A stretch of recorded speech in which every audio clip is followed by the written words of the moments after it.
What's up, guys? This is Alex Old here. Gonna be profiling my super heavy samurais. Not super competitive, super fun though. Without further ado, we're just gonna hop right into the deck profile. Starting off, super heavy samurai, General Jade. It's your replacement for Big Benkei. Some people would say that Benkei is a little better just because it allows all of your monsters to attack and that it is a bigger defense, but this is a lot easier to summon out, as you're going to see here in a few seconds.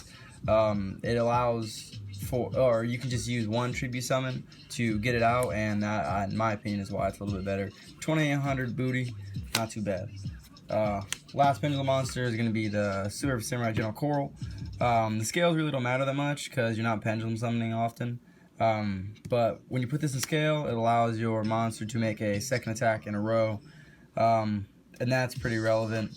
So, the bad part about this is its monster effect. And not so much its monster effect, but the fact that it's a normal summon. You contribute up to 2 super heavy samurai cards and draw that many cards. So it's a small draw engine, I guess. Very small. Continuing on, we're gonna start with 2 super heavy samurai thieves. It's the spot removal for spell and traps of the main deck. However, once it's special summoned, you can special summon if you have no spell or traps in the grave. Once it's special summoned, you can't special summon anything else except for super heavy samurai monsters, which can be kind of problematic at times, but your super heavy samurais in the extra deck usually take care of most problems.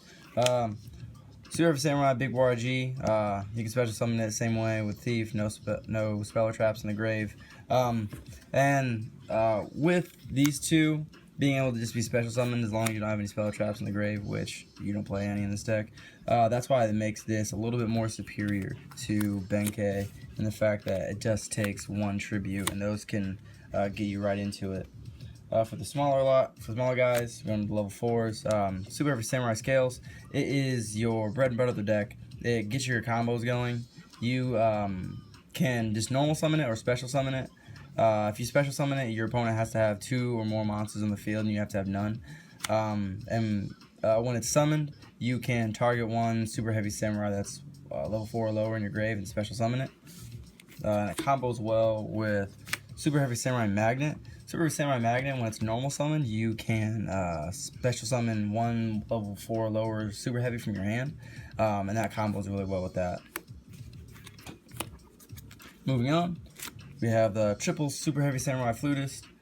This card is really good because you can tribute and then tribute to cost and special summon a monster, Super Heavy Samurai monster from your hand. But while it's in the grave, if an opponent would try to target you with something, a Super Heavy Samurai card with something, you can just banish this and then negate and destroy it. And that's really relevant because a lot of people don't know what these cards do. Same thing with this. A lot of people don't know what this card does because the text is kind of long, I guess. When this card is sent to the graveyard, you can look at the top 5 cards of your deck and stack them in any order. And then if your opponent were to try to attack you for a direct attack, you can banish this card. And then if the top card, you can mill the top card, feel it. And if it's a super heavy, your opponent's monster just goes to 0. It's not targeting. So that's really relevant because most people just attack through and don't read its grave effect. They just recognize that it's a stackable card. This is just a hand trap, battle trap. When your opponent does battle damage, you can special summon this and it can't be destroyed by battle or card effects for the rest of the turn. Super Heavy Samurai Trumpeter. 3 of these is a necessity because it's the tuner. You can special summon it from your hand, same way as all of them, that you just have to have no spell traps in your grave. And if you tribute summon it for your General Jade, you special tribute, and then with its effect, if it's tribute summoned by the effect of a super heavy, or if it's tribute summon for the tribute summon of a super heavy monster, you can special summon it out and then you get right into your big rank 10 plays. Not rank 10 plays, your big synchro plays. Another tuner, also a really important card in the deck, and you'll see later as it becomes a little more relevant with this upcoming card. Battle Ball allows you to target one of your opponent's monsters and special summon or use it as synchro material. But since in the extra deck we only have 6, 9, and 10 are the only released TCG synchro super heavies, you have to use 7, 8, or 4.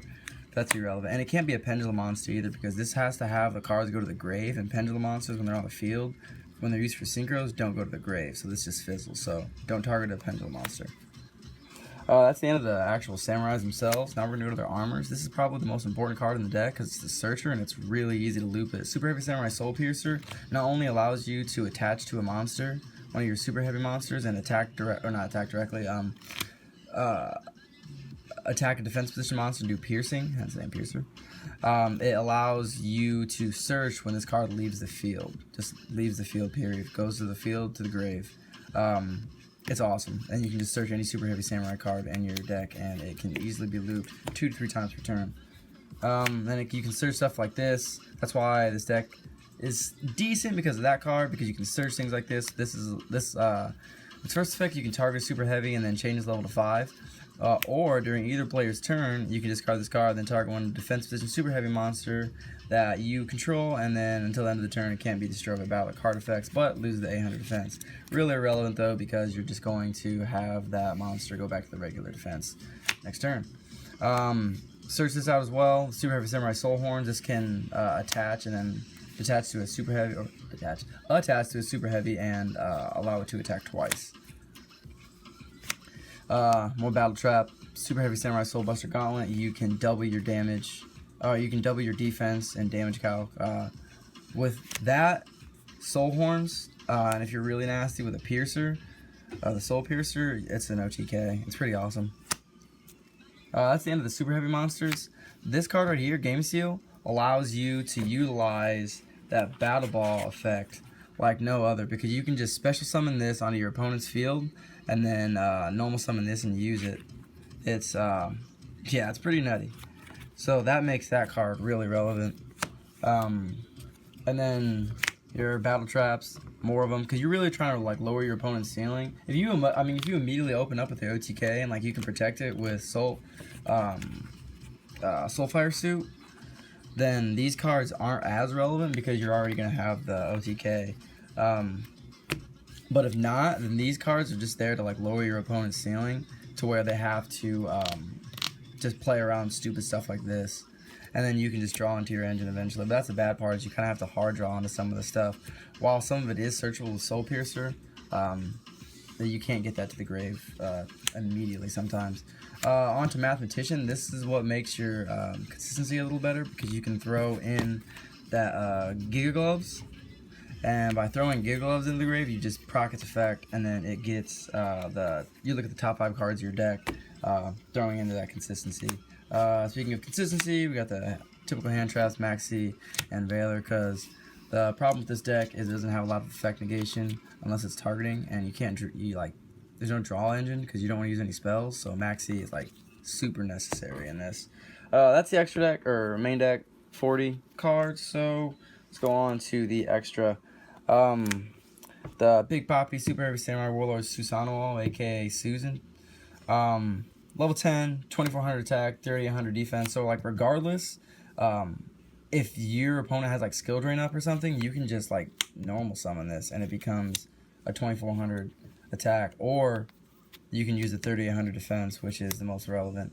And its effect is obviously, if you have no spell or trap cards in your grave, you can target one spell or trap in your opponent's grave, and you just take that. You put it to your side of the field, set it to your side of the field, but banish it when it leaves. So you can take their traps. Obviously, you can't activate them on the same turn you set them, but next turn they're live. And if you like take spell speed 1 spell card like Raigeki, you can just activate that immediately. So this card can help you really push for game. Same thing with QB.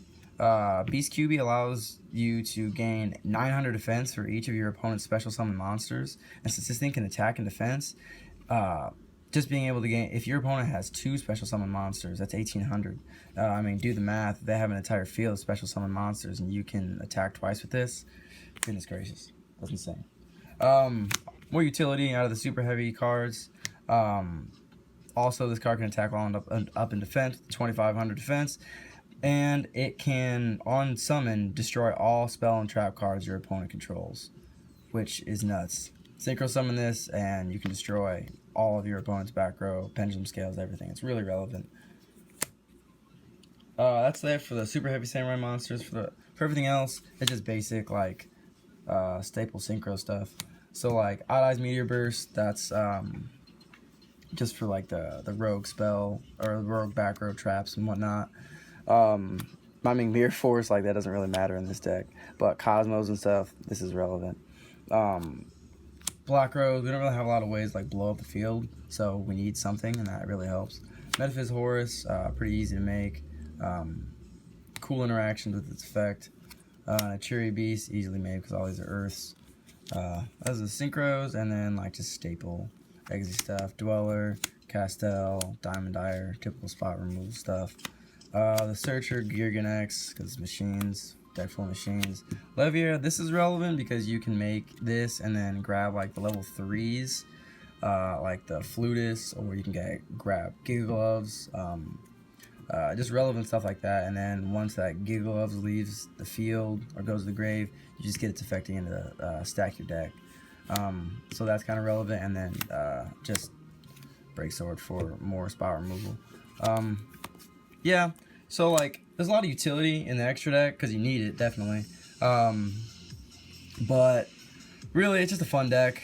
Nothing too competitive, like I said before. Just something to play around with. I mean, Cosmos are all machines, so you can, like, side into stuff like that. It's not, like I said, like, once again, redundant, but not competitive. Super fun. But yeah, that's the deck profile. I want to give a shout out to Ball State Yu-Gi-Oh Club and Ashley Rumford for doing this map for me. She designed all of this, and I just made the map. But yeah, thanks guys, and I'm looking forward to doing more stuff.